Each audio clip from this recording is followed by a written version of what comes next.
Yeah, so I'm a founding partner for a company called Lab Capital. It's an investment fund based in Luxembourg.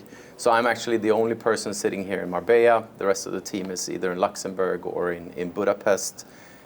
We buy portfolios of distressed assets, so claims, old loans that have defaulted typically from banks, and then we try to resolve these loans or exposures to jointly with the person that took the loan from the beginning. Yeah, so I left Sweden when I was about 20. I moved to the UK, went to university there, took a bit of a gap year from university, was working in Ukraine in the FMCG business before, joining the banking community. I was working in Frankfurt and London. But then I left that and started working with distressed assets, moved back to Ukraine, started a collection company in Kiev, and that then took me to the company in Switzerland where I came in. It was quite a small, privately held business at the moment, investing in a few countries, in a few different types of assets or distressed asset type portfolios. We took the company public in Sweden. We grew it quite substantially to cover all of Central Eastern Europe, did a couple of landmark transactions, one of the first major transactions in Greece, for example. And that was a very challenging period. I mean, in a good sense, steep learning curve for several years, a lot of hard work, but quite rewarding, and I learned a lot. And that basically took me to a point where I was able to have the skill set in order to set up an investment fund of my own that does the same thing. But I think from an entrepreneurial point of view, I guess my entire family background is within retail originally, so I kind of grew up in that environment. You had to, come in and help out my grandfather on the weekends and run errands and, help out with stuff and roll up your sleeves and get stuff done. The other co-founding partner of mine, Tobias Tonander, we're old friends from university, from Sweden.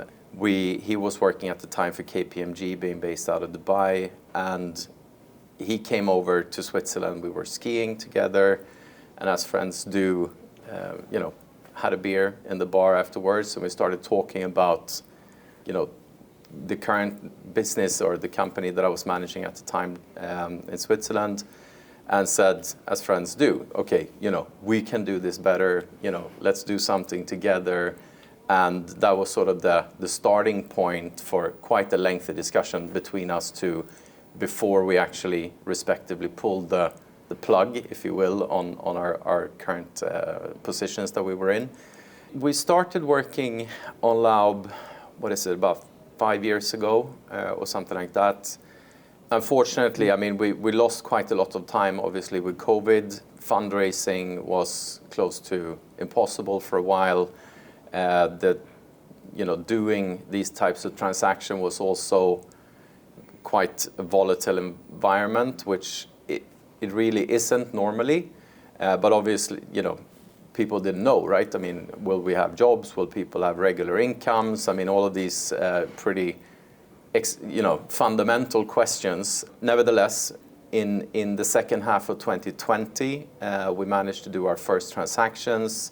That was with some cornerstone investors, old relationships that we had since before, that trusted us and were willing to come in basically with the financing for these acquisitions.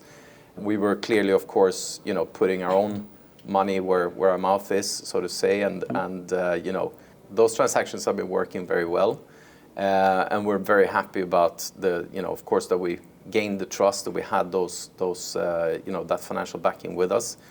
Then after that, we found another bunch of investors that has also come in with additional funding. We managed to repackage all of this into the actual investment fund in Luxembourg, which came about a little bit later once we had accumulated some assets, and then we could sort of, put it into one place. And now we have about 1 year left to continue doing investments with the existing pool of funds that we have. But clearly, we're now starting the next project here, which is the planning stages for us to go out and raise fund number 2. So that's super exciting. We think we built a very good track record in the first fund, proven that we can actually do this type of business, under this new umbrella of Laub, and take this to the next step and really become, institutionalize it and starting to build not only like a singular investment vehicle, but to build it more into sort of an asset management franchise, if you will, over longer term. We do have a core team within Laub Capital that is sitting in Budapest. My partner Tobias is based out of Dubai. Then, of course, our fund admin and everything like that is based in Luxembourg, where the investment vehicle itself is. But then we do investments all across the Mediterranean countries, Central Eastern Europe. So we do have a lot of partners that we work on together with the underwriting, finding transactions, pricing the transactions, all the legal support that we need. But also crucially, of course, as in the end of it, you need to actually resolve these debts and collect the funds. We're heavily reliant upon having close partners within the collection industry that we then work very closely together with on the entire investment project, portfolio by portfolio.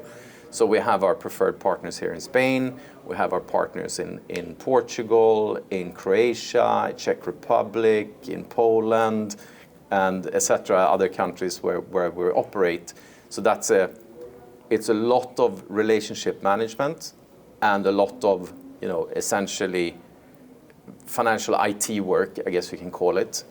So by design, it's very suitable for doing this kind of job remotely. In addition, I would say that maybe where COVID was somewhat helpful is that it's taken significantly reduced the amount of travel that we need to do. Marbella is good. That was one of the important things for me in terms of feeling confident that I could actually work from Marbella is the fact that the airport here is good. There's a good route network going out of Marbella, so I can travel in and out for my meetings. That said, as I mentioned, COVID was quite helpful in that sense, because now you can do a lot of the meetings that I had to fly physically and meet people I can do now virtually. So I think some of the first people that we actually got in touch with when me and my wife, when we moved down here, was actually Martin and Frederick, that are co-founders of the pool, obviously. So I knew that the pool was in the works. I was waiting, and I think I was one of the first people that actually raised up my hand and said that I wanted to join. For me, I need to sit by myself. I need to sit in front of my computer and my screens, but it's also quite demoralizing, I guess, to sit by yourself at home, and you need that context of having a place that you actually go to in the morning, you start working, you work until you're finished for the day, and then you actually go home. Whereas, of course, if you're sitting at home working, that also is nice, and I do it still from time to time as I work from home. But I think you need that context, even if it's people that you don't work together with as such. You can go out here, you have lunch, you meet some people, change a few words by the coffee machine. It's that thing that actually, I think it's crucial to have that be surrounded by that environment, especially if you don't have colleagues locally, which I don't, and I know a lot of people. We talk a lot about digital nomads.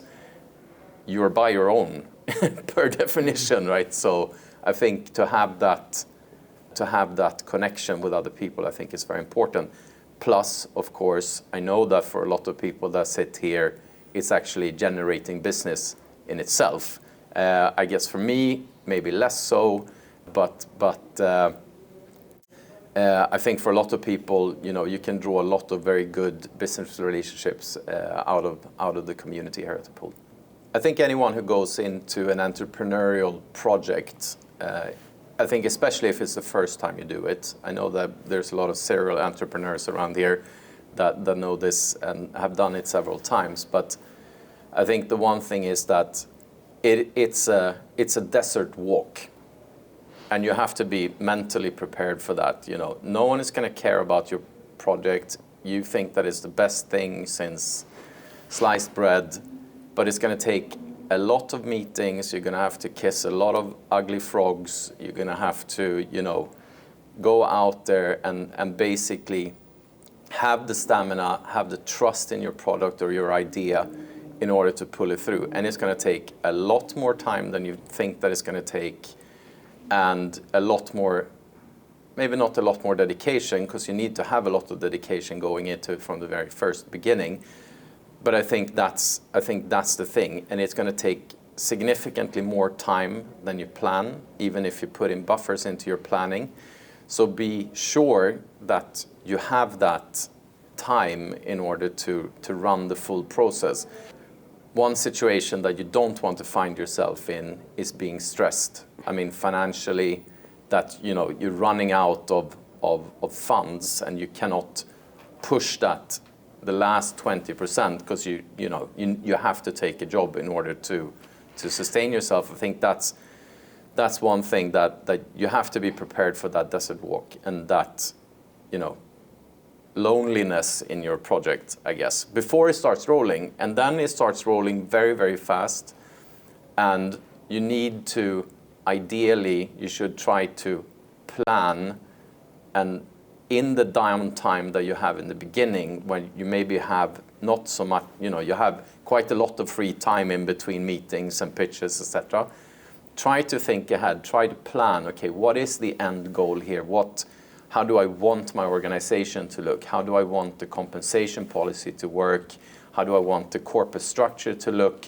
You know, try to think through all of these things, because once you're there, the wheels will be turning so quickly that you will not have time to sit down and reflect for long periods of time. Then it just needs to happen.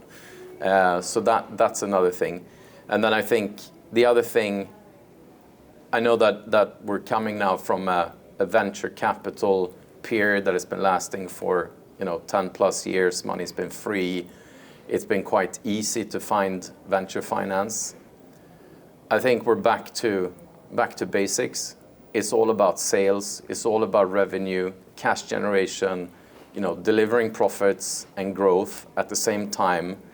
And I think people need to consider that and build that in and be able to evidence that to the potential investors that you're talking to right from the get-go. This is how I'm going to make money for you.